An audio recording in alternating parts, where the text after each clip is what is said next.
अस्सलामुअलैकुम, मैं हूं जाहिद क्रैशी और आप इस वक्त देख रहे हैं मेरा YouTube चैनल जाहिद वर्ल्ड। जैसे कि आपको पता है, मैं बनाता हूं पाकिस्तान और अमेरिका की कंपैरिजन वीडियो। आज एक बहुत ठंडी सुबह है, तो आपको बाहर जाके दिखाते हैं कि मौसम देखने में कैसा है और हकीकत में कैसा है। तो जब मैं यहाँ नया नया आया था तो मैं इन चीज़ों को देख के बहुत हैरान होता था, खुसूसन वो बातें जो मैं आपको बताने वाला हूँ आपके लिए भी बहुत नई होंगी और आपको उनको सुन के इंजॉय करेंगे इंशाल्लाह। चले बाहर चलते हैं और आपको बताते हैं कि क्या नजर आ रहा है और हकीकत में क्या है। जी, अब ये देखें बाहर का नज़ारा, तो बाहर आपको लग रहा होगा कि कितना ज़बरदस्त मौसम है। ओहो, अभी इनको खाना नहीं डाला। ये बिल्लियों के खाने के बर्तन है, रात को हम भर देते हैं और सुबह देखें ख़त्म हो जाता है। इसी तरह मैं ये परिंदों का खाना भी लेके आया था, तो लेकिन ये क्यों नहीं डाल सका, ये मैं इसकी अभी आपको वजह बताता हूँ। अच्छा, तो बात हो रही थी मौसम की, तो बाज़ाहिर आपको लग रहा होगा कि कितनी तेज़ धूप है, बहुत प्यारा मौसम होगा, धूप में काफ़ी तपश होगी, मज़ा आता होगा क्योंकि सर्दियों का मौसम है। लेकिन ये सब आँख का धोखा है। इस वक्त बहुत तकलीफ़ से मौसम है, बहुत ठंड लग रही है। मैंने दो तीन कपड़े पहने हुए हैं, उसके बावजूद भी मेरे हाथ बिल्कुल बर्फ़ हो चुके हैं। उसका सबूत मैं आपको ये देता हूँ कि सुबह मैं निकला था परिंदों का खाना लेके कि इनके बर्तनों में डालूँ। यहाँ पे परिंदों को इस तरह का खाना डाला जाता है। ये इसमें मुख्तलिफ किस्म के बीज हैं और पिसे हुए ड्राई फ्रूट हैं। तो ये मैं इसलिए नहीं डाल सका कि ये देखें, जहाँ मैं इस बर्तन में मैं खाना डालता हूँ तो रात को चूँकि बारिश हुई थी, उसका पानी भर गया था और वो देखें लो टेम्परेचर की वजह से किस तरह सख्त बर्फ़ बन गई है। हालांकि इसके नीचे थोड़ा सा खाना मौजूद भी है, शायद आपको नज़र आ रहा हो। तो इसी तरह यहाँ भी परिंदों के खाने के बर्तन लगे हुए हैं, तो इनके नीचे भी अभी खाना नज़र आ रहा होगा और ये भी बारिश के पानी की वजह से नीचे दब गया है। क्योंकि ये थोड़ी सी हीट होगी दूध की, ये पिघलेगा तो मैं इसको गिरा के न्याज लाना पड़ता हूँ। तो बात हो रही थी कि बज़ाहिर ये सारा कुछ मुख्तलिफ नज़र आता है, लेकिन है मुख्तलिफ। ये मौसम जो है यहाँ पे सैर व तफरीह के लिए या पैदल चलने के लिए बहुत अकीदे है, क्योंकि यहाँ इस वक्त -4 टेम्परेचर है। आप यहाँ कोई भी पानी का बर्तन रख दें, थोड़ी देर में उसके ऊपर बर्फ़ की तह जमनी शुरू हो जाएगी। देखिए, आज से 25-30 साल पुरानी बात है, तो जो लोग दुबई जाते थे तो बड़ा खुश होते थे उसके घर वाले। तो लोग भी कहते थे बस जी इसकी तो दुबई लग गई, अब इसको किसी चीज़ की कमी नहीं है। उसके बाद थोड़ा सा टाइम चेंज हुआ और दुबई का जो ट्रेंड है वो ख़त्म हुआ, क्योंकि वो जो अरबी लोग हैं उनका इखलाक भी बस पूरा ही होता है। तो अब मैं मज़ीद कुछ नहीं कहूँगा। तो फिर उसके बाद और आ गया यूरोप का, अमेरिका का।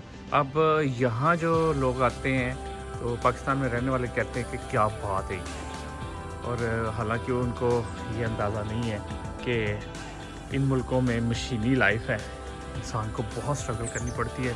यहाँ तक कि एक बच्चा जो होता है अभी अपने स्टूडेंट दौर में होता है तो उसको काम करना पड़ता है और पार्ट टाइम जॉब करनी पड़ती है। तो ये यहाँ का एक सिस्टम है कि माँ बाप कोई जुल्म नहीं उस पर करते।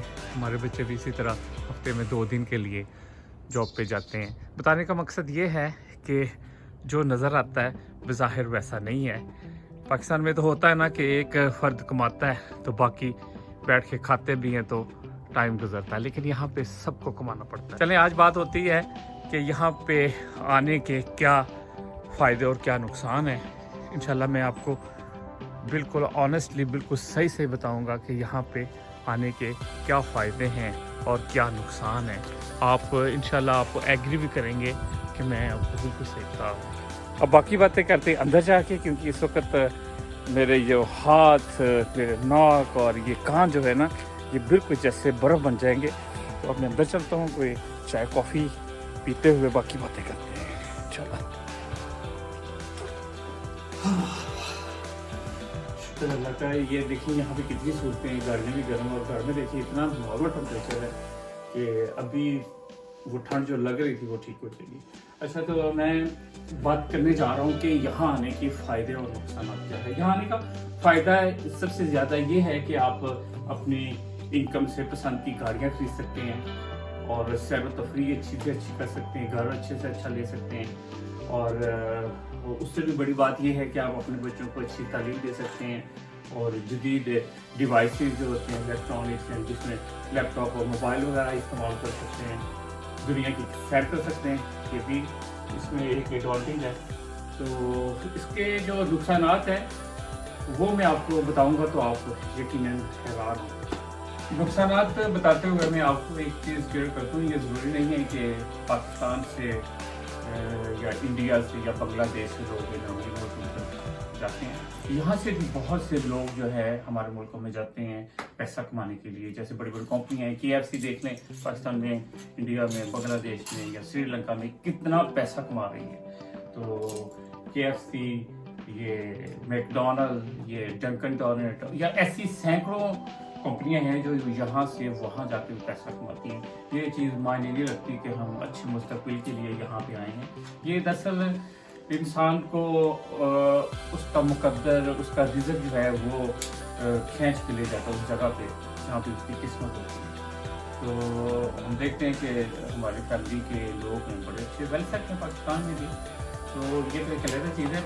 बाकी यहाँ आने का सबसे जो बड़ा नुकसान है ना वो ये है कि आप अपने ख़ानदान से दूर चले जाते हैं। यहाँ पे आपके खाला, मामू, फूफो वगैरह सारे हैं और आप उनके घर आते जाते हैं, उसमें जो त्यौहार होते हैं उन पे आते जाते हैं।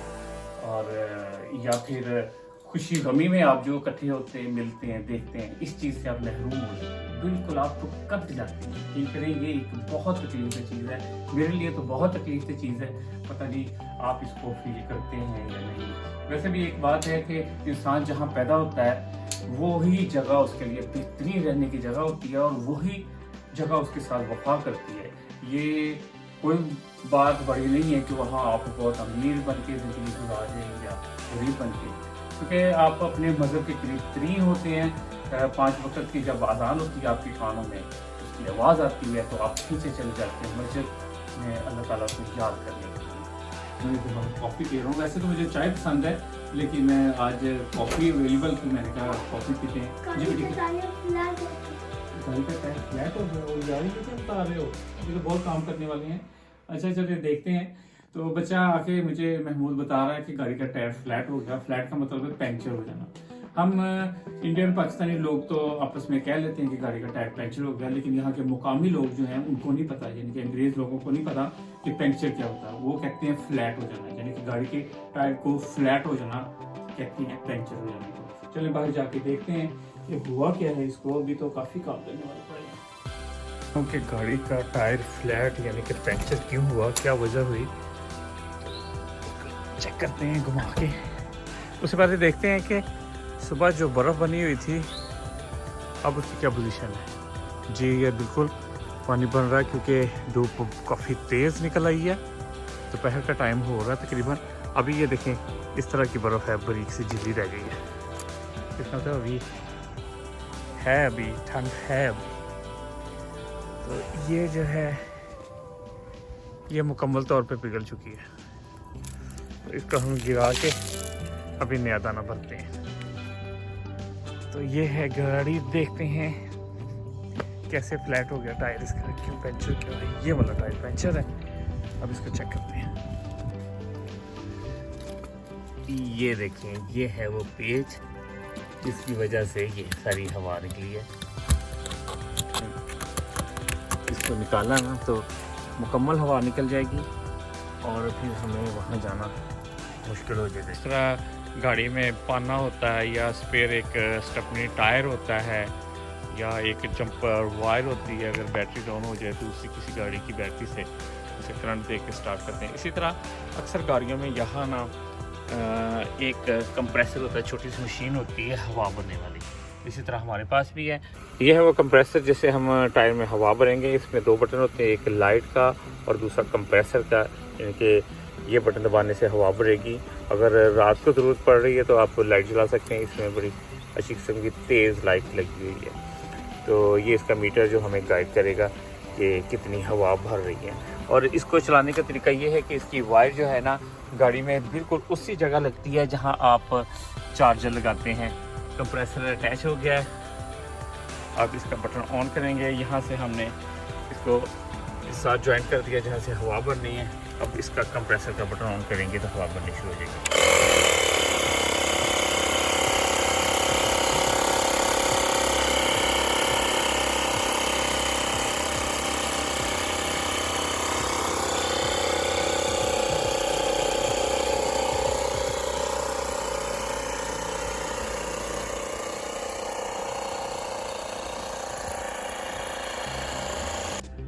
यहाँ पे पंचर लगवाने के यानी कि फ्लैट टायर को सही कराने के अमूमन 2 तरीके हैं। मुझे थोड़े मुख्तलिफ लगे, मैंने कहा मैं आपसे शेयर करता हूँ कि पाकिस्तान में थोड़ा मुख्तलिफ सिस्टम है। यहाँ पे जो बड़ी कंपनियाँ होती हैं जिनके वेयर हाउस होते हैं या ऑटो शॉप्स होती हैं, रिपेयरिंग सेंटर होते हैं, तो वो अपनी वर्कशॉप में फ्री पंचर भी लगाते हैं, लेकिन उसके लिए आपको अपॉइंटमेंट बनानी पड़ती है। हम पहले ऑनलाइन अपॉइंटमेंट बनाएंगे, उस पर अपने गाड़ी का टायर का ब्रांड बताएंगे, साइज़ बताएंगे, गाड़ी का नंबर बताएंगे, मॉडल बताएंगे, और फिर वो हमें टाइम देंगे कि आप आके यहाँ से पंचर लगवा सकते हैं। तो इसका दूसरा तरीका वही जैसे पाकिस्तान में होता है कि जो स्पेयर टायर होता है, स्टपनी होती है, उसको लगा के पंचर टायर ले जाती है, दे जाते हैं। तो आज हम लगा रहे हैं ऑनलाइन पंचर लगवा रहे हैं आज हम। तो इसलिए हम सबसे पहले बनाएंगे अपॉइंटमेंट उनकी ऑनलाइन। तो मैं आपको बताता हूँ उसमें कैसे कैसे क्या क्या हम ऐड करते हैं। यहाँ की एक बहुत बड़ी कंपनी है जिसके वेयर हाउस भी हैं और वर्कशॉप भी हैं, उसका नाम है डिस्काउंट टायर। ये 1989 की बनी हुई है और ये बहुत सारी सर्विसेज देती हैं ये राइडर्स को और ड्राइवर्स को।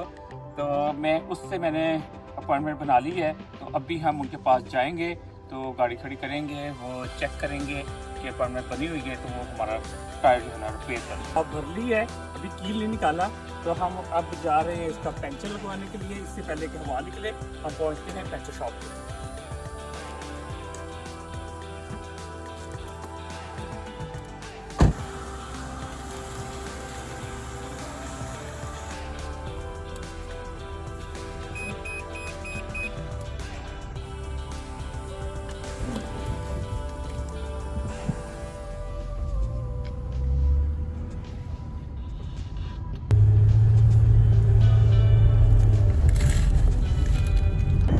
रिपेयर कराने यहाँ पहुँच चुके हैं। ये गाड़ी ये खड़ी है और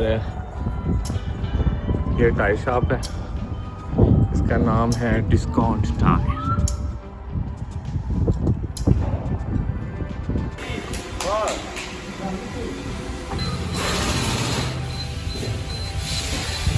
खोल के ले गए अभी वो वापस।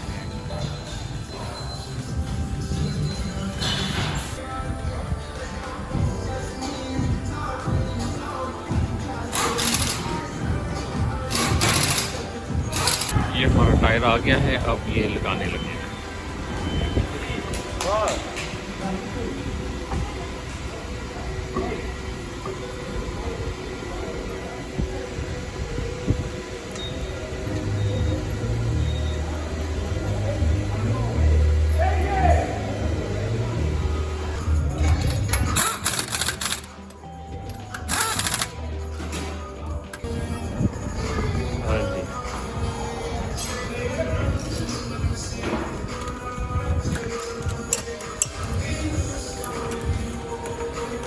जी हमारा टायर बिल्कुल कंप्लीट हो गया है, गाड़ी बिल्कुल तैयार हो गई है। अब ये खुद ही इनका ड्राइवर ही ला के ना उसी जगह पे खड़ी कर देगा, तो फिर हम लेके चल जाएंगे।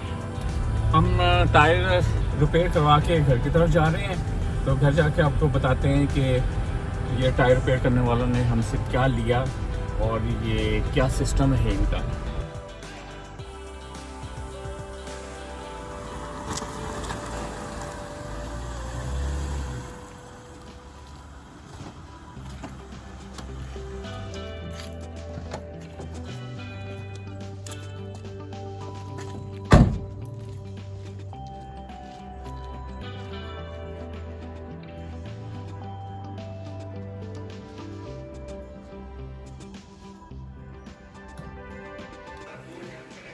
जी हम गाड़ी को ठीक करवा के यानी कि उसका टायर जो है उसको पंचर लगवा के आ चुके हैं। तो ये सारा प्रोसेस आपको मैंने दिखाया, ये कोई बहुत अनोखा नहीं है क्योंकि पाकिस्तान में भी अब वर्कशॉप बहुत अच्छी हैं, खुसूसन सर्विस स्टेशन जो यहाँ पे हैं ऑटोमेटिक गाड़ियाँ मिलती हैं, तो पाकिस्तान में बहुत ज़बरदस्त है। इसी तरह टायर का पंक्चर लगाने के भी वहाँ जदीद तरीके हैं। तो वहाँ के और यहाँ के तरीके में जो एक चीज़ डिफरेंट है आपको भी लगेगी, अब मैं वो बताने लगा हूँ, यकीनन आप हैरान भी होंगे। आपको ये पेपर नज़र आ रहा होगा, ये उनकी रसीद है जो पंचर लगाने के बाद उन्होंने हमें दी है। इसको मैं क्लोज करके दिखा रहा हूँ। ये देखें, इस पे सारा गाड़ी का नंबर, मॉडल, हर चीज़ लिखी हुई है। और ये देखें लिखा हुआ है फ्री फ्लैट रिपेयर, यानी कि अगर हम यहाँ पे ऑनलाइन टाइम ले के गाड़ी को जाके पंचर लगवानी है तो वो उसका एक टेढ़ी पैसा चार्ज करता है ना। मज़े की बात। लेकिन जी वीडियो के आखिर में चंद एक बातें होंगी जिसको आप बहुत इंजॉय करेंगे और यकीन हैरान भी होंगे। चंद इंग्लिश के वर्ड हैं, अल्फाज हैं जो कि यहाँ आके उनके मतलब ही बदल गए। यानी कि जैसे हमारे वहाँ बाथरूम को टॉयलेट कहते हैं, बाथरूम कहते हैं, यहाँ पे उनको रेस्ट रूम कहते हैं। हालांकि रेस्ट रूम का लफ्ज़ी मतलब ये होता है ना कि जहाँ रेस्ट रूम लिखा है वहाँ आप जाएं, कोई सोफे लगे हैं, कोई बेड लगा हुआ है तो आप रेस्ट करेंगे। लेकिन यहाँ जहाँ भी लेटरीन्स होती है, जहाँ आप रफा जात से फारग होते हैं, उसके बाहर लिखा होता है रेस्ट रूम। ये क्या है मुझे इसकी समझ नहीं आई, बार हम इस्तेमाल भी करते हैं लफ्ज़ और देखते भी हैं। उसके बाद यहाँ जितने पेट्रोल पंप हैं उनको गैस स्टेशन कहते हैं। हालांकि गैस हम हवा को तस्वर करते हैं कि मतलब वो कहना तो नहीं चाहिए, जिसे कहते हैं इसने गैस मारी तो वो पेट्रोल मारा तो नहीं कह सकते ना। तो ये चीज़ें यहाँ पे गैस स्टेशन कहते हैं पेट्रोल पंप को। हालांकि पेट्रोल लिक्विड होता है, तो इसमें क्या मंतक है ये भी अभी तक समझ नहीं आई, लेकिन हम भी गैस स्टेशन कहना शुरू करते। उसके बाद यहाँ की बड़ी बड़ी जो रोड्स होती हैं उनको हाईवे कहते हैं, जबकि पाकिस्तान में मोटरवे कहते हैं। ये बहुत फ़र्क है। तो यहाँ पे जो ट्रॉलियाँ हम जिनको लेके जाते हैं शॉपिंग के लिए उनको हम ट्रॉलियाँ कहते हैं। तो यहाँ पे उनको बग्गी कहते हैं या कॉड कहते हैं। ये भी उसके जो मायने है उनसे मुख्तलिफ है बिल्कुल, क्योंकि बग्गी तो हमारे तो वहाँ शादियों में लाते हैं ना, दो घोड़े होते हैं और दूल्हा बैठता है। यहाँ वो जिसको हम सामान रख के शॉपिंग सेंटर बाहर निकल उसको बग्गी कहते हैं। इसके अलावा हमारे वहाँ जो फ्लैट होते हैं, यानी कि बिल्डिंग में जो एक यूनिट होता है, रहाइश पे बेडरूम और सारा कुछ होता है, तो उसको हम फ्लैट कहते हैं पाकिस्तान में। यहाँ उनको अपार्टमेंट कहते हैं। यहाँ इनको पता नहीं कि फ्लैट किसको कहते हैं, बल्कि ये तो गाड़ी के पेंचर होने को फ्लैट कहते हैं। और ये भी हम इनके मुताबिक यूज़ करते हैं, लेकिन इसके पीछे क्या है वो हमें बिल्कुल समझ नहीं आई। और उसके बाद है कट। हमारे वहाँ जो स्टोर्स होते हैं जो एक ही छत के नीचे हमें मुख्तलिफ चीज़ें खाने पीने की मिलती, सब्जी भी, दालें भी, घी भी, तो उसे हम सुपर स्टोर कहते हैं। और यहाँ पे ग्रोसरी स्टोर कहते हैं। यहाँ सुपर स्टोर का किसी को पता ही नहीं, यानी कि सुपर स्टोर क्या है ना तो वो समय तो पता नहीं कौन सा सुपर स्टोर है, कोई डांस क्लब है। एनीवे यहाँ पे ये भी हमें बहुत मुख्तलिफ लगा, क्योंकि यार ये चीज़ें आपकी ये नहीं होगी, आप इंजॉय कर रहे होंगे। मैं भी शुरू में जब आया तो मुझे बहुत अजीब लगता था, तो मैं यूज़ हुआ। तो चलें इसी तरह नई नई चीज़ों के साथ फिर बहुत जल्द मिलते हैं। तो आपसे दरख्वास्त है कि मेरे चैनल को लाइक, शेयर और सब्सक्राइब जरूर कीजिएगा और अपने दोस्तों को इस चैनल के बारे में जरूर बताइएगा। इंशाल्लाह अगली वीडियो तक इजाज़त चाहते हैं। अल्लाह हाफ़िज़।